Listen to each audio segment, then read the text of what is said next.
Hi Pokefans, the 7-star raid event for Typhlosion with Ghost Tera type has begun. This event will be running until April 16th as for the first run, and as usual, since it's a 7-star raid, you'll be only able to catch it once per save file. As usual, Typhlosion is at level 100 with the hidden ability. The moveset will be Eruption, Shadow Ball, Play Rough and Earthquake, with additional move being Sunny Day. Personally, when I was trying to catch it, I did see it use Sunny Day first and then Eruption, which seems to be its main move, so definitely you do have to look out for it. Maybe you'll be able to counter the Sunny Day using Rain Dance. As far as the other moves go, I have seen it use mostly Play Rough and Shadow Ball. It does use Earthquake at some point if you do use a fire type team member, so be a bit careful about it.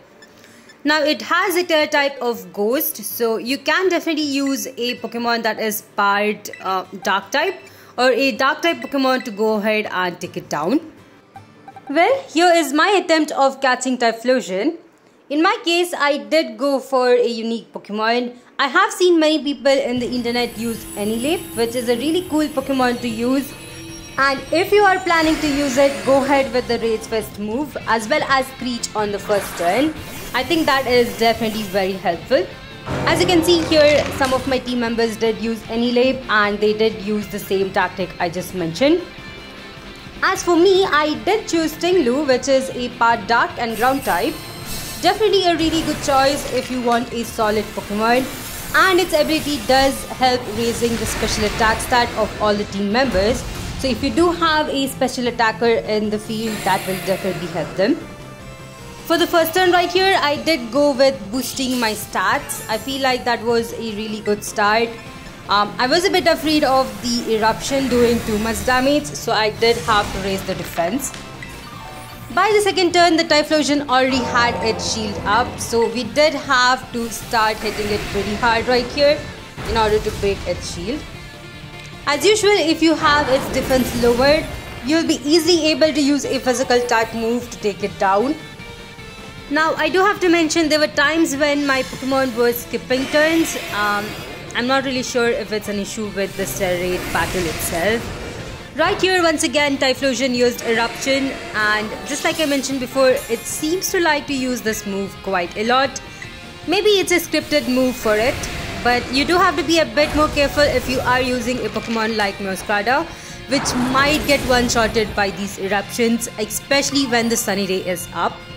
I did definitely try using Meowscarlet once, and I just felt that it might not be the right Pokemon. For the next turn, I did go with the heal up since my Pokemon was pretty much down in health and I didn't want to lose it. I wasn't really sure if it could survive, but there is still a chance. As for the moveset of your team members, as long as you have a physical type move, if any of your team members are using Screech, or if you have a special attack move if your team member is using Metal Sound, I think it should be pretty fine. Right here, even though I was able to heal my team member, sadly it did go down, so that was a pretty bad penalty right there.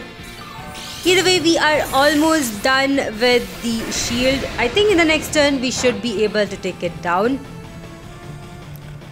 Alright, now that I'm back on, I'll go ahead and use another Throat Chop. Unfortunately, all of my defenses are down right now, so if I do get hit, I will be hit pretty badly. Right here, before we use Throat Chop, we almost got hit by a Shadow Ball. Thankfully, I did actually dodge that one. I think for the next turn, I'll be able to terrestrialize my Pokemon, which should definitely help. I do have a Ground Tera type, which means I do resist most of the moves that Typhlosion has, so it still should be pretty helpful. And it will boost my Dark type move a bit, so I think we'll be able to do quite a good damage. There we go, we're almost done with the Tera Shield. Alright, I don't see any other team member, terrestrializing their Pokemon, so probably they don't really have the ability to do so. Either way, once the shield was down, we were able to do some massive damage, which is pretty good.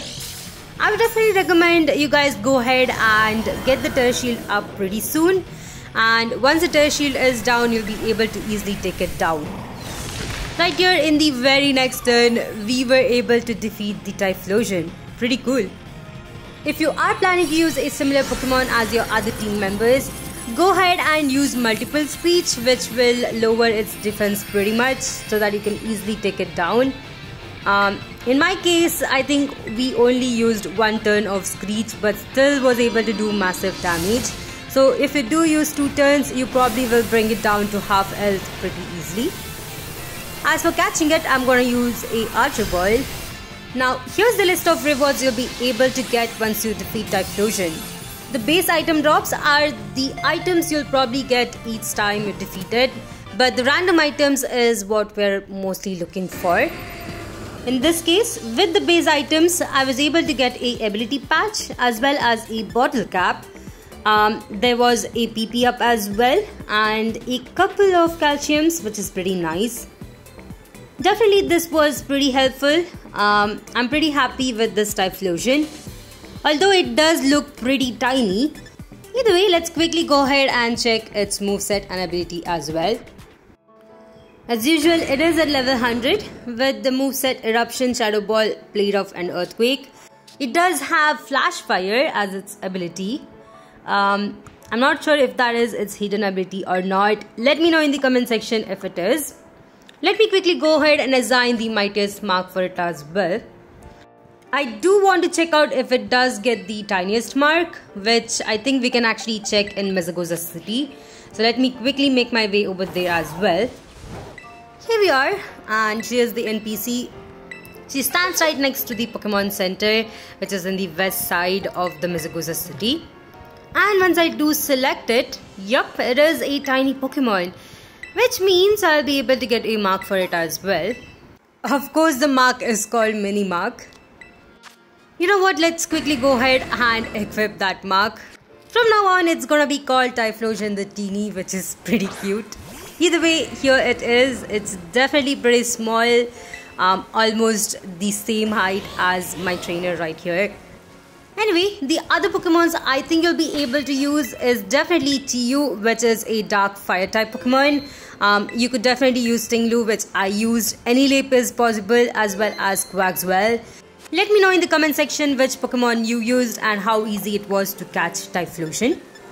Anyway, thank you all for watching. Hope you guys enjoyed this video. If you did, I would definitely recommend you guys to go ahead and check out the mystery gift code video I have uploaded today. There is gonna be a link right here, so check it out as well. Please do like and subscribe to my channel, and I'll see you guys in the next one.